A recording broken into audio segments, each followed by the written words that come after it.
ছেলে মেয়েরা যাবে, মদ ভাটা এখানে মদ খাবে, মানুষ পড়ে থাকবে, বাচ্চাদের যেতে অসুবিধা হবে, শিক্ষাতে ব্যাঘাত ঘটবে। তাই আমরা চাইছি যে মদ ভাটাটা বন্ধ করা হোক। কোথাও কি আপনাদেরও নিরাপত্তা নিয়ে প্রশ্ন উঠবে? হ্যাঁ, আমাদের নিরাপত্তার প্রশ্ন উঠবে না, মানে বড় শিক্ষিত মানুষদের আসা যাওয়া করতে রাস্তাঘাটে অসুবিধা হবে। তাই আমরা চাইছি যে মদ ভাটাটা বন্ধ করা হোক। তো বারবার আন্দোলন করছেন, বন্ধ হচ্ছে না কেন? কি মনে করছেন? বন্ধ হচ্ছে না, আমরা মনে করছি প্রশাসন কোনো দায়িত্ব পালন করছে না ঠিকঠাক ভাবে। প্রশাসনকে জানিয়েছেন আপনারা? হ্যাঁ, জানিয়েছি, সব জায়গায় জানিয়েছি।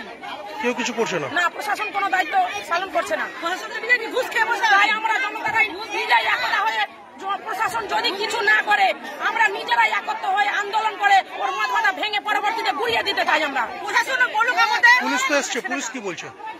পুলিশ বলছে তোমরা আন্দোলন চালিয়ে যাও, নিজেদের ওরা কোনো দায়িত্ব পালন করছে না। পুলিশ সঠিকভাবে দেখছে না? না, ঠিকঠাক করছে না।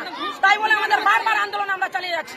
এর পরবর্তীতে যদি কোনো পদক্ষেপ না নেয় প্রশাসন, তাহলে আমরা ভেঙে গুড়িয়ে দেওয়া মদ ভাটা একতা হয়ে আমরা মহিলারাই যা করবো, এগিয়ে যাবে মহিলারা। কি নাম আপনার? আপনার নাম কি?